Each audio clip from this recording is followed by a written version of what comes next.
Buenas tardes a todos, Marcelo, a Jorge, Sebastián y a todo el equipo de Colonia que también nos está atendiendo.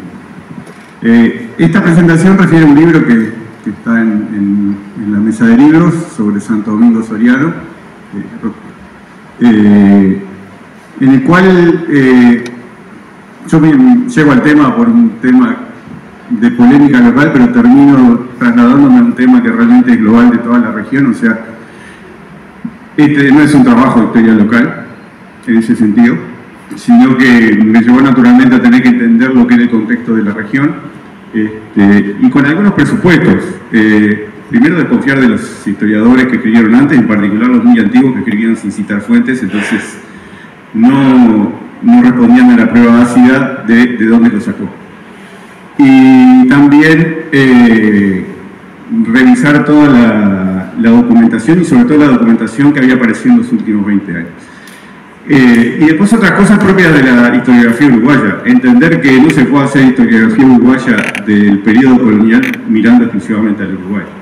Básicamente la mayor cantidad de fuentes viene de Argentina y de Brasil, y no tanto de nuestro país. Y después revisar algo que se ha revisado fuera del Uruguay, que es el contexto indígena de la región, donde en esta región, donde en nuestra historia local de Soriano solíamos llamar el departamento Chaná, no había chanás, había guaraníes. Eso es un poco lo que nos enseña la arqueología y lo que nos enseñan las crónicas, pero por algunos documentos, sobre todo de azar, erróneamente interpretados, se había asumido que había chanás. Y la presencia guaraní era tan fuerte que el guaraní era la lengua franca en la región. Muchas veces se habla de la toponimia guaraní, se asocia como que si fuera una toponimia guaraní bajada de los guaraní misioneros. Empecemos por Uruguay, ese mapa es de 1529, ya estaba Uruguay ese momento. Lo que probablemente puede haber ocurrido, esta hipótesis mía, es que el conocimiento que tenían todas las demás etnias del guaraní actuara como lenguaje de intercambio. La próxima. Y después entender el proceso de colonización en la región, y esto es muy importante. Básicamente en esta región del sur del Plata se basa en Santa Fe, en Buenos Aires y también con cierta importancia San Salvador. Por lo tanto, mirar la historia de ese periodo es mirar qué pasaba en Santa Fe y en Buenos Aires, por sobre todas las cosas. Y era una sociedad bastante compleja, basada en el contrabando, en el incumplimiento de las reglas. Los gobernadores, la mayoría, terminaban presos, y a veces terminaban presos hasta el obispo también. Era realmente una situación bastante difícil, porque había una fuerte contradicción entre la legislación colonial y la realidad en el territorio.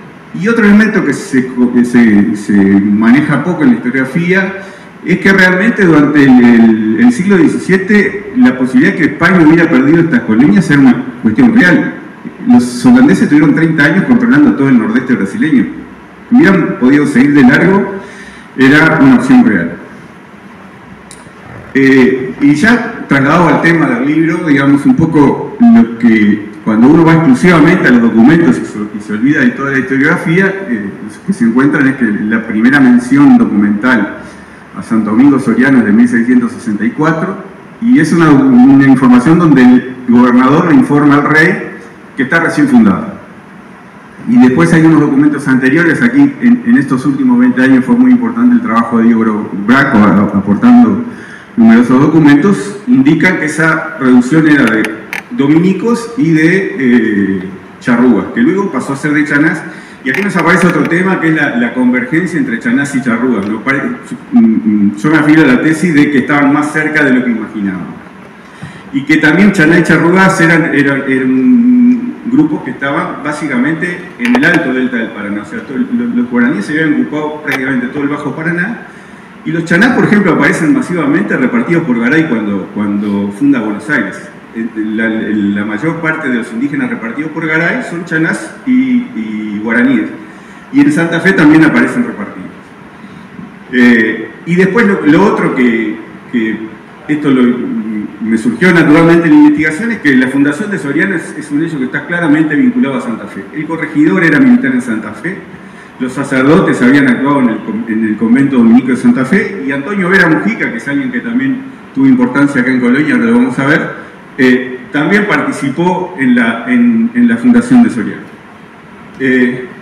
Y después la cartografía, claramente el amigo Elio lo había mostrado. Este es un mapa anterior, incluso este mapa es el primero que yo he encontrado con Soriano, y identifica claramente el curso de agua, que es el Yaguarí Miní, que está mencionado en toda la documentación, y es un manuscrito que está en la biblioteca de Madrid, y que lo muestra, donde nos contó con mucho detalle el amigo Elio. También este mapa, que es de 1685, da incluso detalles de la zona del entorno de Gualeguaychú, el Yaguarí Sur, que es el Gualeguaychú, el Gualeyá, que sale al norte de la ciudad, y nos indica también que en esa zona estaba la doctrina de Soriano. Siguiente. Y después, un poco para ir terminando, las referencias a Colonia, que son muy importantes. Este es un mapa hecho en Colonia en 1731, vamos a la siguiente. Y ahí es el primer mapa que nos muestra Santo Domingo Soriano en la banda occidental, pero los yaguarí, o sea, los arroyos donde se ubicaba, seguían ubicados en la banda occidental, y nos muestra el traslado. También nos muestra Durazno ahí, porque es un arroyo del departamento de Soriano. Y en el siguiente, sí, y otro.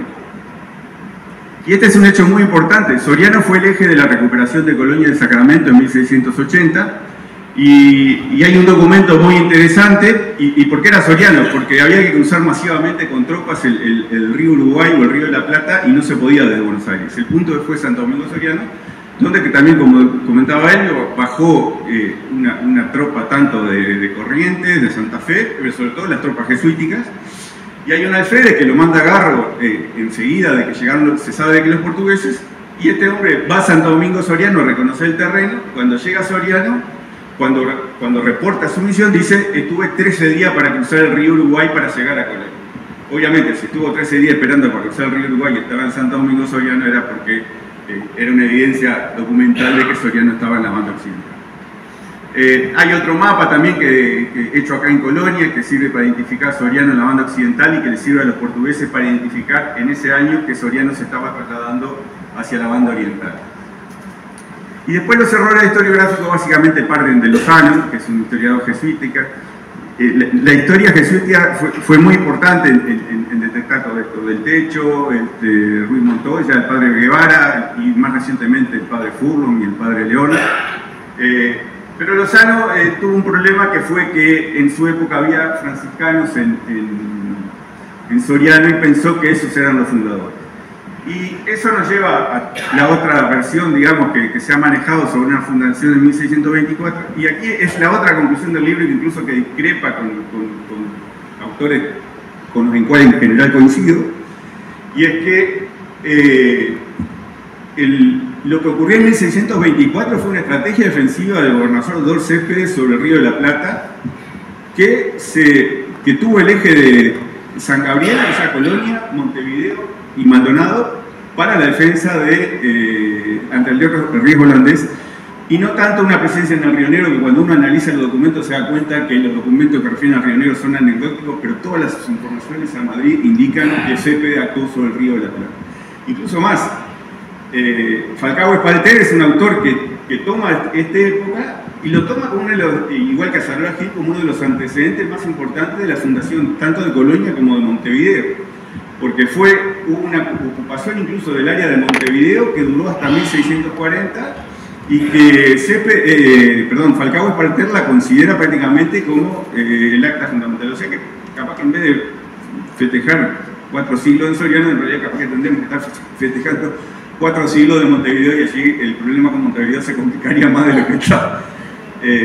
Así que bueno, esto sería un poco lo último. Y también luego los errores historiográficos se fueron amplificando como parte de un relato identitario uruguayo, que en la década del 70, cuando ya habían empezado a aparecer documentos, bueno, trabajo de Barrio Pinto, de Lócar, de Almeida, de Gualeguaychú, del padre Esponera, que era un padre dominico, reafirman esa definición.